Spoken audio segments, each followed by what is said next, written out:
The United States is now facing questions over whether it is prepared to engage directly with an organization it officially designates as a foreign terrorist organization.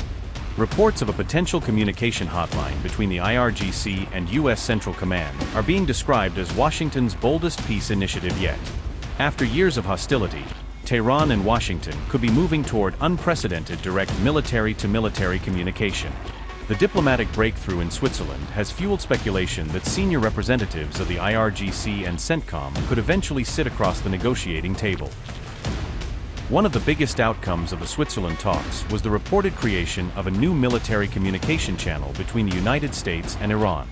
U.S. Vice President JD Vance said a direct line would be established between the IRGC and U.S. Central Command. JD Vance said, and I quote, "One of the things we wanted to come out with was a channel on the Iranian side for reducing conflict, which we did.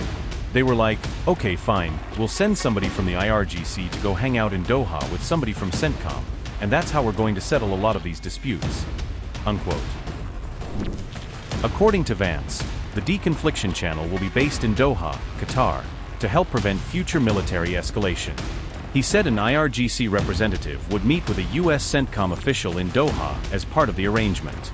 The new mechanism is intended to resolve security disputes before they develop into armed conflict.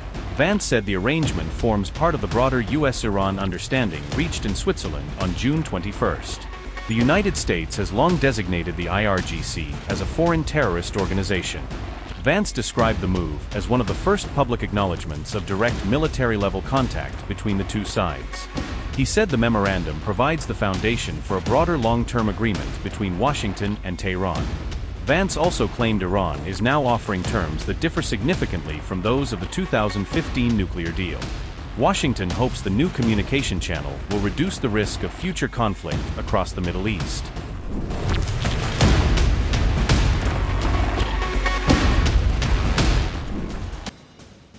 As tensions ease, President Trump says the United States is negotiating with Iran from what he calls a position of pure strength. Speaking at the White House on June 25, Trump said he expects Washington and Tehran to reach an agreement. The U.S. president claimed Iran's leadership now wants a deal badly following the recent conflict.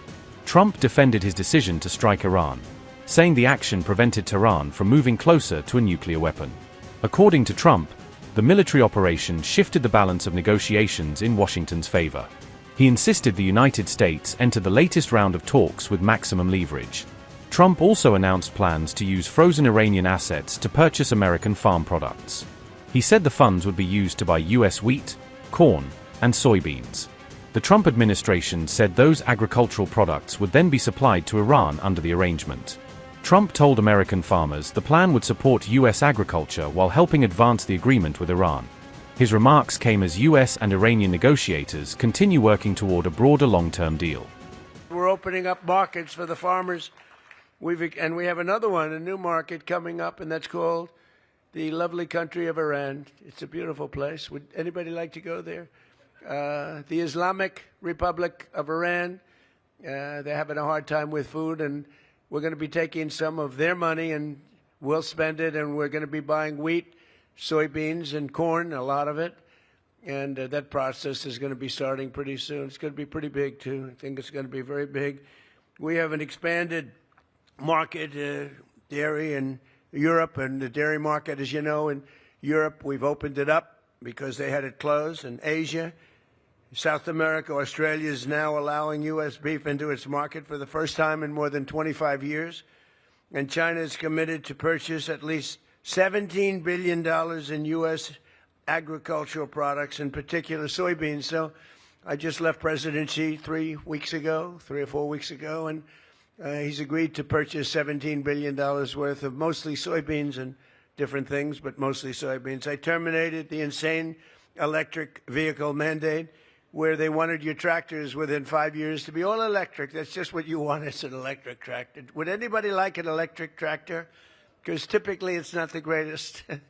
You run out of fuel. If you're out in the field someday and you're running a little low on juice, you'll never get it started. You might as well abandon it. So ridiculous. But I ended the electric vehicle mandate, which would have gutted the ethanol industry forever. and I saved your ethanol industry. And Iran, effectively, within a week and a half, we knocked out their entire military, their leadership, their aircraft, their Navy. They had 159 ships within 1.5 weeks. They were all at the bottom of the sea. And then I have to listen to the fake news. Oh, they're much better today than they were then. These people are crazy. They want to make a deal with us very badly. And we probably will. I think we will. But the Strait is open. Yesterday, they took out 19 million barrels of oil. That's the most in the history of the Strait. And the oil prices are dropping like a rock. And, you know, as goes oil, so goes everything else, including all of your products. You have to spend a lot of money for your tractors. Now you're going to be spending much less than you were spending just a few weeks ago. And, you know, with all of and Scott will tell you this, with all of the things you hear about, we had to go and make a U-turn. We had the best numbers we've ever had. And I called in Scott, I called in Howard, I called in a lot of the people standing right there. I called in our great Secretary of the Interior, Doug, and I said, here's the story. We just hit records. Our country is doing better than it's ever done. The stock market, we've had 73 all-time highs in less than a year and a half. Think of that, 73 days we hit highs. But we had just hit the highest we ever were. And that was 3 months ago, 3.5 months ago. And I said, well, here's the story. We're doing great, but now we're going to have to make a U-turn. We're going to have to journey down to the Islamic Republic of Iran. Because if we don't do it, they're going to have a nuclear weapon. And if they have a nuclear weapon, the world is in great danger. Israel is gone. The Middle East is gone. But the world is in great danger. And I said, we're going to journey down. We're going to do what we have to do. And we did. We knocked the hell out of them. And now we're negotiating from a position of pure strength. Pure strength. They know that. And the Strait's already open. And we're setting records of the Strait. But we had to do that. We cannot let Iran have a nuclear weapon. You want to see problems, right? You know that. You want to see problems? You give them a nuclear weapon. They'll use it within the first hour, and we're not going to let that happen. So we did that. They will not have a nuclear weapon, and they've agreed to that, 100% agreed to that. But very importantly, though, we have the hottest country right now anywhere in the world. We have the strongest military in the world. I rebuilt the military in my first term. We have the strongest military anywhere in the world. We have the hottest country anywhere in the world. We're doing things that nobody believed.